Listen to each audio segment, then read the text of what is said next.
All right, so many of you have been following the Jussie Smollett case, as you all know about with the whole hoax and everything. Well, now the trial has basically come to an end, and they actually found him guilty on 5 out of 6 of the charges they levied against him. So before I get into this story, just a quick reminder to like the video and subscribe to the channel as well. So let's go ahead and jump right into this. So he was actually charged for 6 counts of disorderly conduct. So it was actually a count for all of them were the same sentence or the same charge, but it was for each statement that he made to police. The false report saying that he had been beaten and had dealt with all these different issues with the news and everything else like that. So each person that he basically lied to, or each statement that he lied about, he was charged for. So I'm not sure exactly which statement it was that was not counted into this. But either way, each one of these actually has a few years maximum sentence. Now, he hasn't obviously been sentenced yet. We're going to have to wait for that. But this is not really that surprising to me.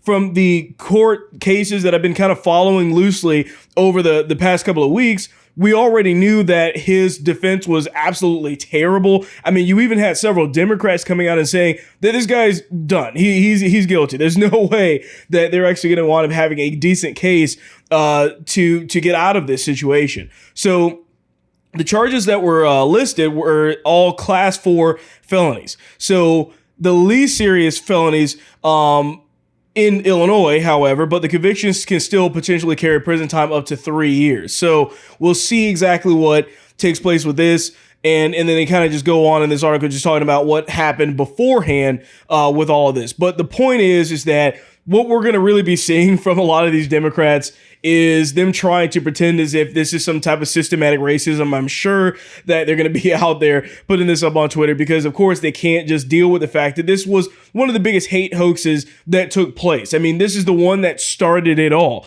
If you look at the Bubba Wallace thing that came after this, all of these were to try and conjure up this situation where he knew the media would be latching onto it. He even actually spoke with Don Lemon. A lot of the liberals are trying to get Don Lemon fired from CNN because he was kind of involved in this. Remember, Jussie Smollett knew that the mainstream media would buy this. That's why this story flew in the first place. Anybody with common sense, anybody with 2 cents of common sense at all would know that this was a lie right out of the gate. But they still went along with it because the media needed it to happen. And you had Jussie Smollett that knew that the media was going to go along with it without checking for the evidence or anything else behind it. So really, this story is not a story of racism. It's not a story about any of that. It's a story about how the media and people use the media knowing that they need a race issue, a race something to come up, but they have to fake it. They have to fake it to actually make it seem as if we're in a racist country when we're not. But yet we see this take place here. So this is him kind of getting his comeuppance, really, at the end of the day, because Jussie Smollett was the iconic person that stands behind all that the left stands for. When you can't prove that there's racism in America, all you can do is basically fake it till you figure out what you're going to do and lie to the media, get Don Lemon involved, get the mainstream media to go along with this narrative, regardless of whether they've seen the evidence or not.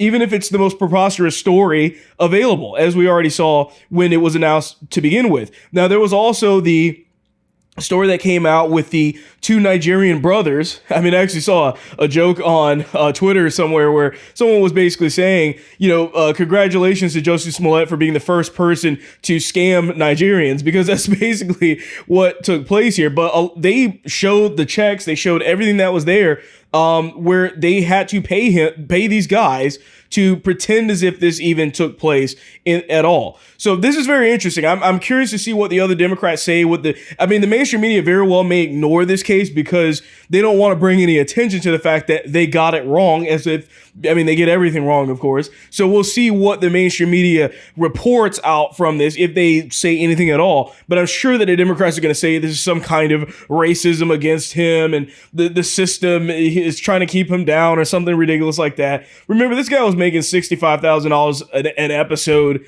for the show Empire. So obviously his career in Hollywood's pretty much over anyways.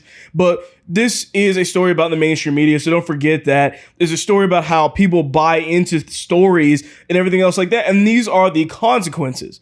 To be honest with you, they should have been charging Bubba Wallace too, all the rest of these hoax crisis actors that are out there simply to try and get the mainstream media to go along with whatever story they feel like telling at the time. So with that being said, that's all I have for you on this video. Thank you for watching, and I'll see you on the next one.